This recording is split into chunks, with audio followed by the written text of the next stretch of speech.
कार्यक्रम के प्रायोजक हैं कृषि एवं किसान कल्याण मंत्रालय, भारत सरकार। हर जोखिम से निकल कर फसल आए, सुरक्षित हो जाए। फसल बीमा से हर किसान अब आत्मनिर्भर हो जाए। संकट के समय प्रधानमंत्री फसल बीमा योजना किसानों के लिए वरदान है। अब सूखा पड़े या बाढ़ आ जाए कोई डर नहीं, अब ओले पड़े या कीट पतंगे फसल खा जाए कोई फिक्र नहीं, क्योंकि हमने लिया है प्रधानमंत्री फसल बीमा। बुआई से फसल कटाई तक हर जोखिम का दावा, न्यूनतम प्रीमियम पर अधिकतम भुगतान का वादा। योजना से हर साल जुड़ रहे हैं 5 करोड़ से ज्यादा किसान। अब आपकी है बारी। नजदीकी कृषि कार्यालय, सहकारी समिति, बैंक शाखा, अधिकृत बीमा कंपनी या जन सेवा केंद्र में स्वेच्छा से करा सकते हैं पंजीकरण। फसल बीमा पोर्टल या फसल बीमा ऐप द्वारा भी कराया जा सकता है पंजीकरण। प्रधानमंत्री फसल बीमा योजना, आपकी फसलों का संपूर्ण सुरक्षा कवच। कृषि एवं किसान कल्याण मंत्रालय, भारत सरकार। भाई राम राम। पुरुषोत्तम भाई आपने भी और कार्यक्रम सुननिए सारे बन भैया ने अपनी दोनों की राम राम। तो अनिल भाई जी पुरुषोत्तम भाई, देखो मौसम तो बदलाव में चल रहा। मौसम का तनु है, कदे गरड़ हो जाए, कदे फरड़ हो जाए है, और कदे किते किते पानी भी भर रहा है। बिल्कुल बढ़ रहा। जिन भैया के खेत ऊंचे नीचे हैं उनके तो खैर पानी की निकासी का जिन भैया ने ध्यान नहीं रखा उनका तो चलो खेत जो है पानी में डूब गए हैं। लेकिन अगर पानी का निकासी अगर सही हो जाए तो फसल जो है इस मौसम में बड़ी होगी, बहुत बढ़िया। और वैसे भी अनिल भाई जो धान की रोपाई है ना, मोटे धान की विशेष तौर पे लगभग हमारे भाइयों ने कर लिया है। जी बिल्कुल कर ली। और थोड़ा सा आगे और बढ़े हैं आजकल के दिनों में, तो जो बासमती धान की रोपाई की बात है या देखभाल की बात है जी, या उन्नत खेती की बात है, वो हमारा कार्यक्रम जो है वो काम जो है खेतों में इस वक्त चल रहा है। और मेरे ख्याल कर आप भी भाग दौड़ में आए हैं, आप भी बासमती धान की और आपका पूरा ध्यान है। बिल्कुल। तो इसी से जुड़ी एक बातचीत हमने करी है डॉक्टर कैलाश से जी कि बासमती धान की उन्नत खेती किस तरह से हमारे किसान भाई कर सके हैं। तो करें डॉक्टर साहब से बातचीत। चलो डॉक्टर साहब से बातचीत करते हैं और साथ साथ जो है जिस तरह से वो बताएं उस तरह से हमने अपने जो जैसा भी। आज हमारे स्टूडियो में आए हैं डॉक्टर कैलाश, जो वैज्ञानिक हैं केंद्रीय मृदा लवणता अनुसंधान करनाल में। डॉक्टर साहब आपका स्टूडियो में स्वागत है। बहुत बहुत धन्यवाद पुरुषोत्तम जी।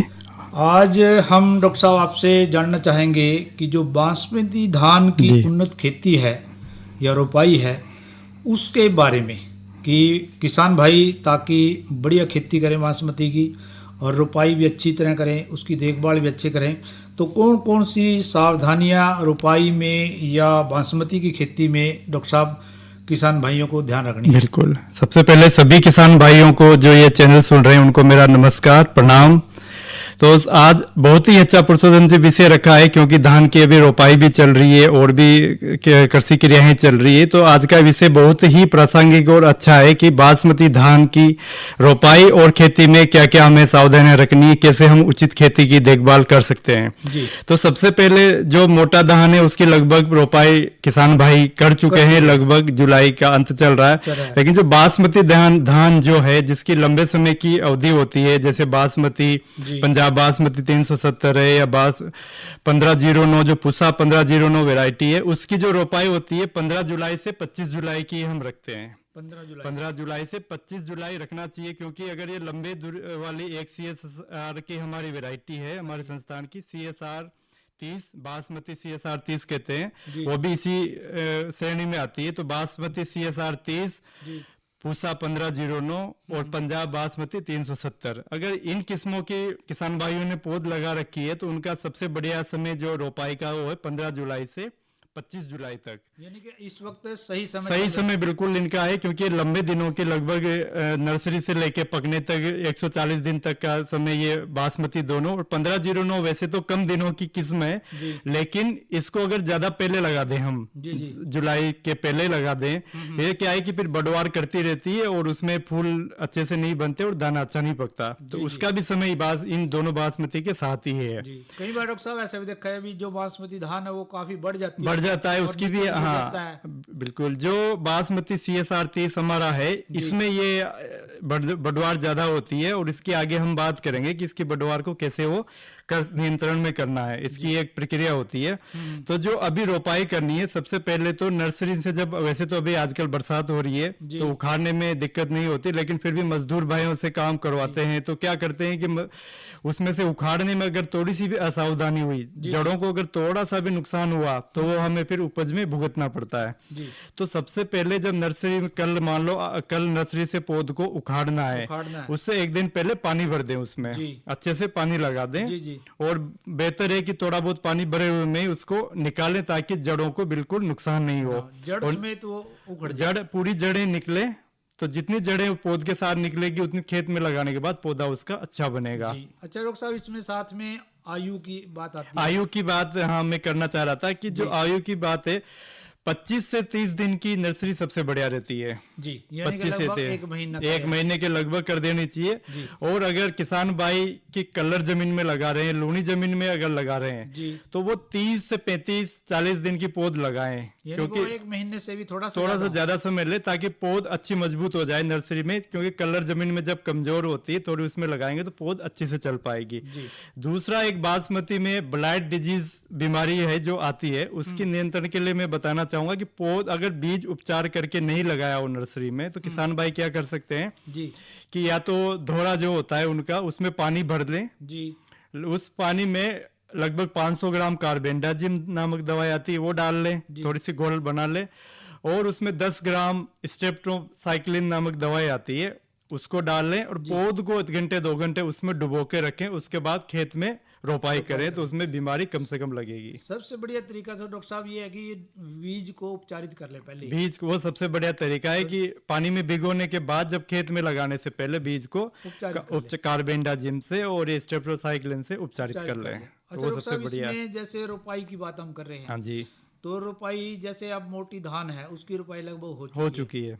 केवल हम बासमती की बात कर रहे हैं, बासमती की ही मोटी में रोपाई तो अभी कोई होगी। इक्का दुक्का रह गया होगा, वो भी पछेती कहेंगे हम, पछेती कहेंगे, हाँ, उसकी लगभग पहले सप्ताह में रोपाई हो चुकी है। आजकल एक सिस्टम आपने दिया है वैज्ञानिकों ने, हाँ जी, कि एक तो रोपाई वाली विधि है, हाँ और जी, दूसरा एक सीधी बिजाई। हाँ, तो पुरुषोत्तम जी, जो सीधी बिजाई का धान आजकल लगाने का जो चल रहा है, क्योंकि धान ऐसी फसल है, आप जानते हैं कि इसमें पानी की बहुत ज्यादा जरूरत पड़ती है। 1 किलो धान लेने के लगभग 3000 लीटर पानी हम लगा देते हैं इसमें। इतना पानी खर्च हो जाता है। और पानी की आप देख ही रहे हैं कि दिनों दिन कमी आती जा रही है, बारिश भी कम होती जा रही है। तो इन सबको, पानी को बचाने का एक तरीका जो बिजाई का है, इसमें यह है कि सीधी बिजाई कर दे धान की। सीधी बिजाई जैसे हम गेहूं की करते हैं, मक्का की करते हैं, वैसे सीधी बिजाई वाली विधि है। इससे आजकल किसान भाई लगाने भी लग गए हैं, काफी लोगों ने बिजाई कर चुके हैं। क्योंकि इसकी बिजाई का जो समय थोड़ा सा पहले होता है कि 15 जून से लेके 25 जून तक इसकी बिजाई कर देते हैं। उसमें सीधी 72 खेत को 72 लाके उसमें धान को 10 किलोग्राम प्रति एकड़ के हिसाब से बासमती को भी सीधी बिजाई करते हैं। जो बासमती किस्में हैं, जैसे इसकी पूसा की 1121 है, पूसा 1509 है, या CSR बासमती 30 है, ये सब किस्में जो है सीधी बिजाई के लिए काफी उपयुक्त है, PR से भी ज्यादा अच्छी चलती है। और इनमें कुछ सावधानियां रखनी पड़ती है। सीधी बिजाई से जिन किसान भाइयों ने धान लगा रखा है, उसमें कुछ विशेष सावधानियां हैं। जैसे इसमें एक तो, चूंकि पानी खड़ा नहीं रहता उसमें, तो उसमें खरपतवार की मेन समस्या आती है कि कबाड़ बहुत ज्यादा हो जाता है उसमें। तो कबाड़ प्रबंधन की हम यहाँ बात करेंगे कि जिन किसान भाइयों ने सीधी बिजाई से धान लगा रखा है, और उस समय अगर दवाई का बिजाई के समय स्प्रे नहीं किया हो, तो उसमें काफी कबाड़ हो चुका होगा। तो कबाड़ के अनुसार इसमें दवाई छिड़कते हैं। तो अभी जिनकी 15, 20 या 25 दिन तक की सीधी बिजाई की धान की हो चुकी है फसल, उसमें एक तो दवाई आती है विवाया नाम से, विवाया 6OD के नाम से आती है दवाई। इसका 900 ml प्रति एकड़, 900 मिलीलीटर प्रति एकड़ की मात्रा 150 लीटर, हाँ, 150 लीटर पानी में, कम से कम 150 से 200 लीटर पानी जरूर काम में घोल के उसका स्प्रे कर दे उसमें। और स्प्रे करते समय उसका जो नोजल है वो फ्लैट पेन या कट नोजल होना चाहिए खरपतवार के लिए।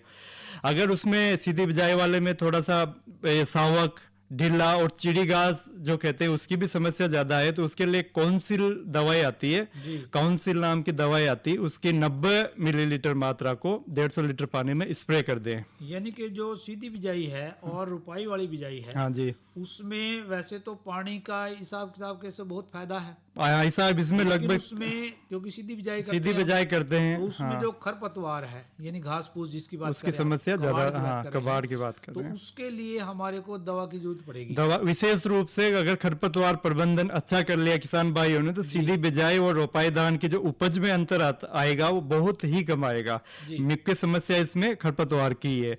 और आजकल ढिल्ला जो होता है, ढिल्ला के सीधी बिजाई में कुछ कुछ किसान भाइयों को ज्यादा परेशानी की सावधानी, वैसे तो इन 2 दवाओं में से नियंत्रण हो जाता है, इसके बावजूद भी अगर नियंत्रण नहीं होता है तो और ढिल्ला खेत में ज्यादा खड़ा है तो 20-25 दिन पे अगर समस्या रहेगी तो 62 ग्राम दवाई आती है जिसकी 600 मिलीलीटर मात्रा को 1 एकड़ में छिड़काव कर सकते हैं, या फिर 2,4-D नामक दवाई जो आती है उसका अमाइन साल्ट जो है उसका 500-600 ml मात्रा का छिड़काव कर सकते हैं, तो उनका ढिल्ला काफी हद तक नियंत्रण हो जाएगा। हाँ जी, तो जो हम रोपाई करते हैं डॉक्टर साहब, वो तो खेत तैयार करके करनी है, हाँ, और सीधी रोपाई है, सीधी बिजाई जिसको कह रहे हैं हम, तो उसको शुरुआत कैसे करता है किसान? सीधी बिजाई तो वैसे जैसे जून के महीने में खेत की अच्छे से जुताई कर देते हैं, जुताई करने के बाद पलेवा कर देते हैं, मतलब पानी लगा देते हैं।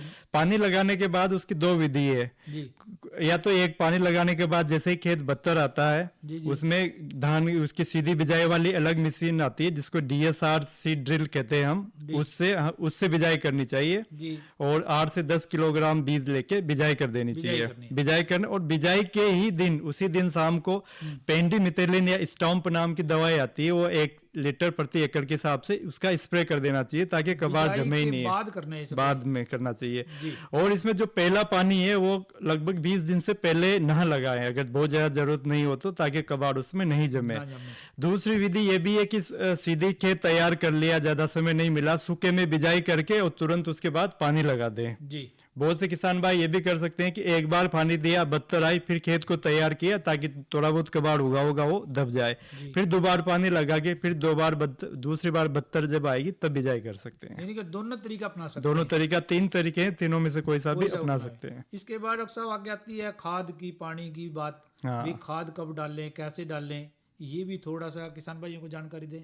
हाँ, इसकी भी बिल्कुल, क्योंकि हम बासमती की बात कर रहे हैं तो बासमती में खाद का प्रबंधन जो है दूसरी किस्मों से काफी वो रहता है, उसमें बदलाव रहता है कि दूसरी PR मोटे धान में बहुत ज्यादा उर्वरक प्रयोग करते हैं, लेकिन बासमती में उर्वरक का प्रयोग बहुत सोच समझ के, अगर सीधी बिजाई किसानों ने की है तो उसके लिए 18 किलोग्राम यूरिया एक बार में पहले सप्ताह में या 3 सप्ताह में, 6 सप्ताह में और 9 सप्ताह में, तीसरे सप्ताह, छठा सप्ताह और 9 सप्ताह में 18-18 किलो यूरिया खाली देना है उनको, सीधी बिजाई से अगर किया हो बासमती।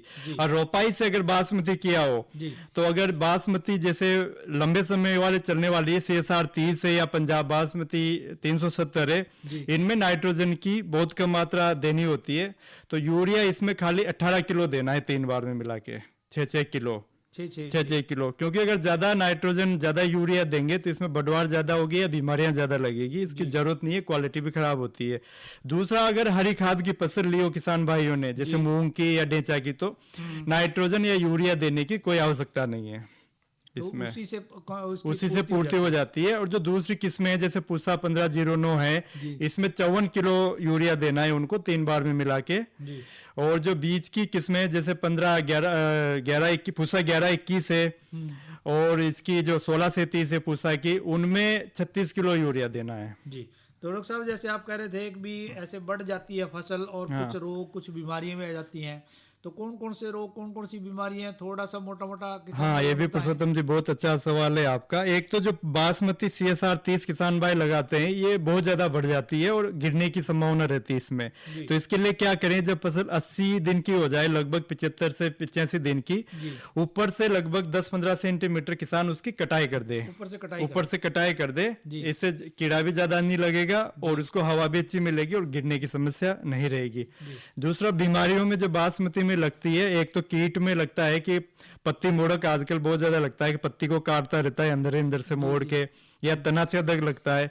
इसके लिए सबसे पहले बासमती में मैं किसान भाइयों को कहना चाहूंगा कि रसायनों पे जाने से पहले जैविक रसायनों का उपयोग करें। जैसे नीम का आता है, नीम का कवच के नाम से आता है, जिसका 1 लीटर प्रति एकड़ स्प्रे कर सकते हैं। इकोटिन नाम से आता है, इकोटिन, उसका 80 ml प्रति एकड़ 1 महीने के लगभग स्प्रे कर दें और 1 सप्ताह बाद वापस दोहरा दें, तो ये सब कीट नहीं लगेंगे। एक बार के दोहराने से या एक बार के डालने से काम चल सकता है? नीम वाले का 2 बार डालना है आपको। एक बार जब 1 महीने के लगभग डाल दिया, फिर उसके 10 दिन बाद और डाल दिया। इसके बावजूद भी अगर लग रहा है कि नियंत्रण नहीं हो रहा है, ज्यादा ही उसमें प्रकोप है, तो उसके लिए पत्ती मोड़ो क्या, इसके लिए जो फेम नाम की दवाई है 20 ml वो डाल सकते हैं प्रति एकड़, या इसकी दूसरी दवाई है क्विनालपोस डाल सकते हैं 800 ml प्रति एकड़, इनका स्प्रे कर सकते हैं। वो देख के ही करें कि ये जरूरत है कि नहीं है, उसके बाद ही स्प्रे करना चाहिए। जी डॉक्टर साहब, चलते चलते फिर आप क्या संदेश किसान भाइयों को देना चाहेंगे कि हमारी जो धान की रोपाई है या बासमती धान है वो खूब फले फूले? किसान भाइयों को मैं शुभकामना देते हुए यही कहना चाहूंगा कि जो हमने बातें की, इन बातों का ध्यान रखते हुए, और अगर कहीं भी कोई भी समस्या आती है तो कृषि विशेषज्ञ की सलाह से ही आगे रसायनों का प्रयोग करें या खाद का प्रयोग करें। कहीं भी दिक्कत आती है तो इन सब बातों का ध्यान रखें तो बहुत अच्छी किसान भाइयों को फसल होगी, बहुत अच्छी बासमती की किस्म होगी, जिसके लिए बासमती के लिए अपना एरिया जाना जाता है। तो किसान भाइयों को बहुत बहुत धन्यवाद, और रेडियो में पुरुषोत्तम जी का और रेडियो चैनल का भी बहुत बहुत धन्यवाद करता हूँ। और डॉक्टर कैलाश जी, आप यहाँ आए स्टूडियो में और आपने किसान भाइयों के लिए बासमती के रूप में, धान की रोपाई के रूप में बहुत अच्छी जानकारी दी। हम उम्मीद कर रहे हैं कि किसान भाई इसका पूरा लाभ उठाएंगे, और आपका बहुत बहुत धन्यवाद। धन्यवाद सर। तो अनिल भाई जी, पुरुषोत्तम भाई जी, ये तो बात हमने सुनवाई एक भेंट वार्ता के रूप में, बासमती धान की उन्नत खेती जी, डॉक्टर कैलाश से बातचीत कर रहे थे आप, यानी कि पुरुषोत्तम भाई जी जी।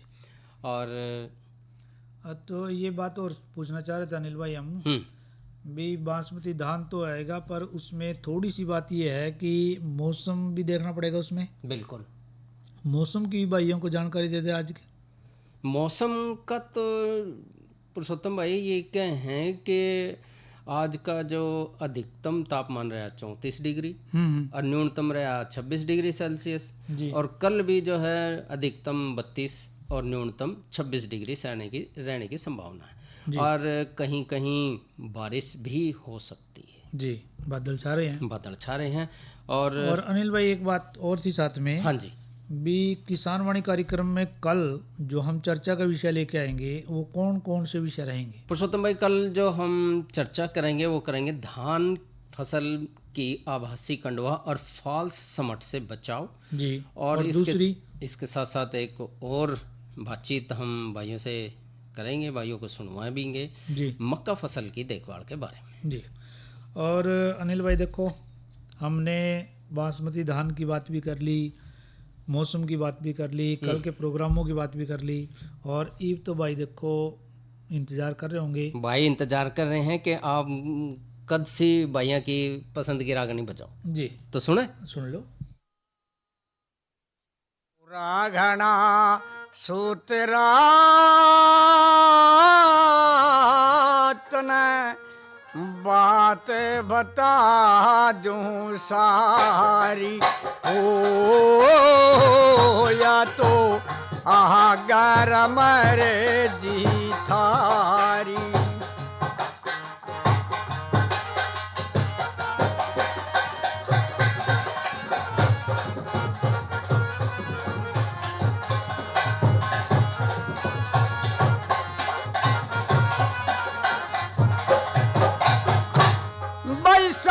पहला मैं क्या सो क्या सी चोर के हाथ में हो 20 किलो लड्डू लियावा बारिश ही परात में हो, एक सोने की गुंठी रा तेरे सिमदी जी के हाथ में हो।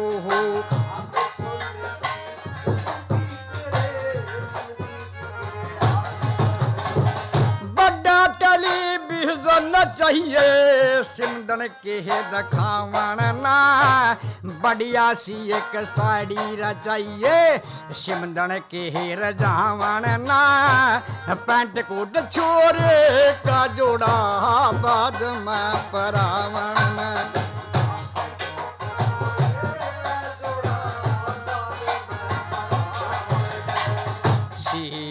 सहंतरिया की कई रपेटिए बाजन में हो भारी आया तो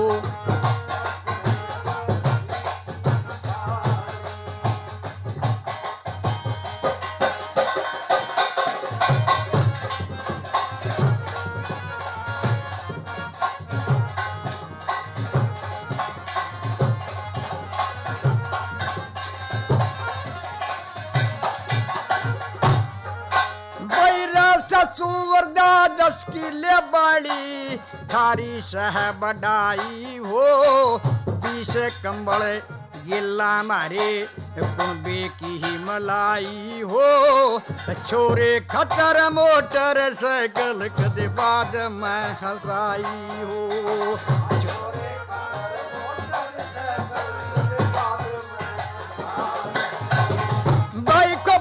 और जवारी रल्याम सारी चीज सांगतमा ये किस थाल लेकर ले आइए दरने पड़ा पंचांगतमा फिर भी खटका चलो रहिए फर्क पड़ना बात में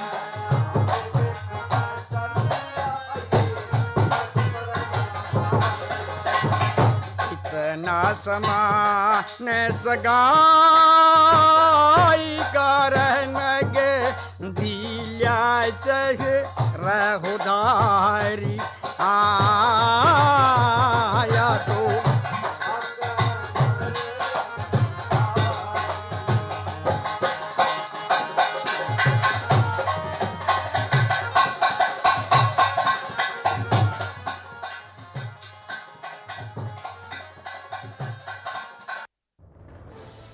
कोरोना वायरस के खतरे से बचते हुए फसल की कटाई, बिक्री, खरीद, नई फसल की जुताई और बुआई सुरक्षित हो सकती है अगर हम लगातार हाथों को साबुन और साफ पानी से नियमित अंतराल पर धोते रहें।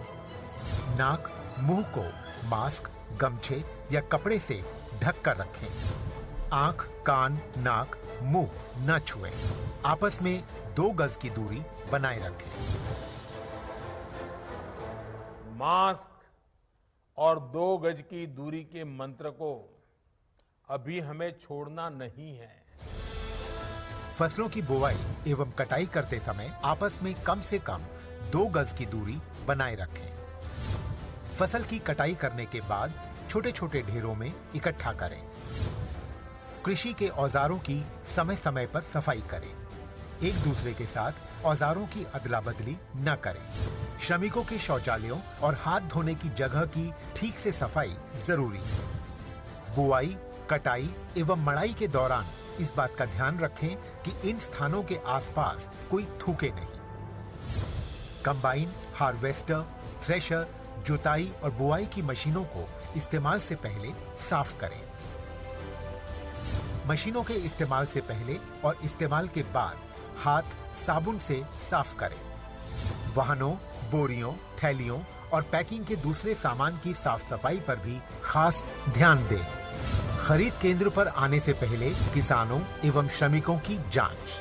खरीद केंद्रों पर भीड़ न लगाएं एवं किसानों को बारी बारी से बुलाएं। गोदामों पर खरीदी हुई फसल को लेने में शीघ्रता करें ताकि किसानों एवं श्रमिकों को रुकना ना पड़े। कोरोना के खतरे से बचाव और अधिक जानकारी के लिए आरोग्य सेतु ऐप डाउनलोड करें। देश में खाद्य सुरक्षा के ये सिपाही भोजन की निरंतर उपलब्धता को सुनिश्चित करते हैं। किसान स्वस्थ रहें तभी हम कोरोना वायरस से जीत पाएंगे, आगे बढ़ पाएंगे। किसान सबल, देश प्रबल। तो अनिल भाई, पुरुषोत्तम भाई जी, अब आपने लोकगीत तो सुनवाया ओम प्रकाश का गाया हुआ, और आगे आप कह रहे थे एक विषय की ओर चर्चा करनी जी। कौन सा विषय वो है पुरुषोत्तम भाई के जो नींबू वर्गीय बागों की है ना, उसकी देखभाल हमने कैसे करनी है, इसके बारे में थोड़ी सी चर्चा कर लें। तो इसमें तो देखो अनिल भाई, इस वक्त जैसे बरसात का मौसम है, बरसात के मौसम से पहले हमने साफ सफाई करनी है नींबू वर्गीय बागों की, और कटाई चटाई भी कर देनी है। ज़्यादा पानी हो कहीं उसको निकासी करनी है उसकी, क्योंकि पानी ज़्यादा होगा तो फल खराब हो सका है, हड़बी और पेड़ा भी खराब होने की संभावना है। तो उसमें जो भी उसके रोग लग जाए हैं, कई प्रकार के रोग जो है उसमें लग जाए हैं, जैसे नींबू का सूखा रोग है, और गुदा वाला रोग है, तना गलन बोलना जिसना, और एक है नींबू का जीवाणु रोग है जिसने कैंकर बोलना है जी। और इसी तरह से कई चोटी मुरझाण वाले रोग हैं, और कई पत्ती वाले रोग हैं। तो इनका सबका हमने उपचार जो है करना पड़ेगा जी। लेकिन पुरुषोत्तम भाई इसमें ये देखें कि भाई जब बीमारी आए तो ही उपचार करें, अपनी तरफ से पहले से उपचार ना करें। हाँ, ये तो बिल्कुल सही है जी। और मिट्टी की जांच यदि करवाएंगे हम और उसमें नमक की मात्रा पता चल जाएगा माना जी, तो इनसे काफ़ी मात्रा में हम निदान पा सका है, यानी कि रोगों से लड़ सका है जी। और इसी प्रकार से जैसे अब जून जुलाई का महीना चल रहा है, तो इसमें अनिल भाई हमने 25 किलोग्राम जिंक सल्फेट जी, और 2 किलोग्राम कॉपर सल्फेट, और इसी तरह से लगभग 2-2.25 किलोग्राम बुझा हुआ चूना, इसको 500 लीटर पानी के घोल बनाकर अपने बाग पर छिड़काव करना है जी। यानी कि 1 किले की हम बात कर रहे हैं जी। और इसके साथ जो भी रोग से ग्रसित कुछ टहनियाँ हुआ है, उन टहनियों को समय रहते हमने कटाई चटाई कर देनी बिल्कुल। यानी कि थोड़ा सा रोग है भी दवा डालने की अपेक्षा उस टहनी को ही काट दे, आगे से कटाई चटाई कर दें और उसको कहीं दबा दें या उसको यानी कि नष्ट कर दें उसको जी। नष्ट करने से क्या होगा कि आगे वो पनपेगा नहीं। और एक बात को और साथ में ध्यान रखें अनिल भाई कि जो पेड़ है हमारे नींबू जाती है, उनमें कुछ छोटे हुए हैं, कुछ बड़े हुए हैं, कुछ काफ़ी सालों के हुए हैं जी। उनके उम्र के हिसाब से ही हमने खाद पानी डालना है। और घास फूस खरपतवार है उससे बचाव अपने पौधों का रखना है।